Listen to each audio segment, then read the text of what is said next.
सुबह सुबह किचन में मेरी हो रही थी नाश्ते की तैयारी और साथ में बच्चों के लिए भी दूध गर्म करी थी। दोनों बच्चे उठ गए थे तो मैं दोनों को किचन में लेके आ गई थी और जैसे ही मैं आटा गूंथने लगी तो दोनों बच्चों ने आटा गिरा दिया।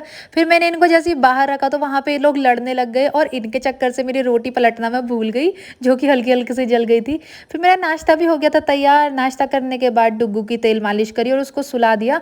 फिर मैं नाश्ता लेकर के सासू माँ के लिए चले गई थी खेत में। आजकल पहाड़ों में मंडुवे और धान की गुड़ाई चल रही है तो सासू माँ सुबह सुबह ही खेत में चले गई थी, क्योंकि फिर बाद में बहुत तेज धूप लग जाती है। मैंने उनको नाश्ता दिया, उसके बाद थोड़ी देर उनके साथ गुड़ाई करी।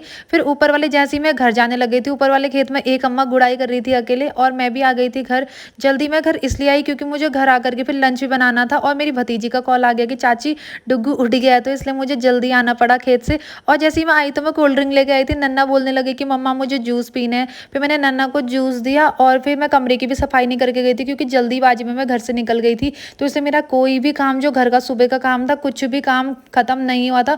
और किचन समेटा मैंने। किचन समेटने के बाद तो मुझे समझ में नहीं आता कि झाड़ू कहाँ कहाँ लगाऊं, क्योंकि पूरा आंगन भी बिखरा हुआ था। बच्चों के जैसे बहुत सारा काम हो रहा था मेरा। फिर मैंने फटाफट से बर्तन मांज लिए और नन्ना मेरे को परेशान करी थी। मैंने इसके लिए जूस बना करके दे दिया इसकी बॉटल में, जो कि मुझे परेशान ना करे। और पता है, मुझे बहुत सारे लोग कहते हैं कि घर का काम तो बहुत आसान होता है, तेरा कुछ काम थोड़ी होता है करके। तो मैं उन लोगों से कहना चाहती हूँ कि घर में तो बहुत ज़्यादा काम होता है। खेतों का काम ये होता है कि जब सीजन होता है काम का तो उसी टाइम पे खेतों का काम होता है, और टाइम पे तो कोई काम नहीं होता है, आराम ही होता है। पर घर का काम ऐसा होता है कि जो कभी खत्म ही नहीं होता है। उसके बाद मैंने फटाफट से नन्ना को भी नहलाया और साथ साथ में मेरी बड़ी वाली झोई बन रही थी और दूसरे चूल्हे में मैंने भात रखा था बनने के लिए।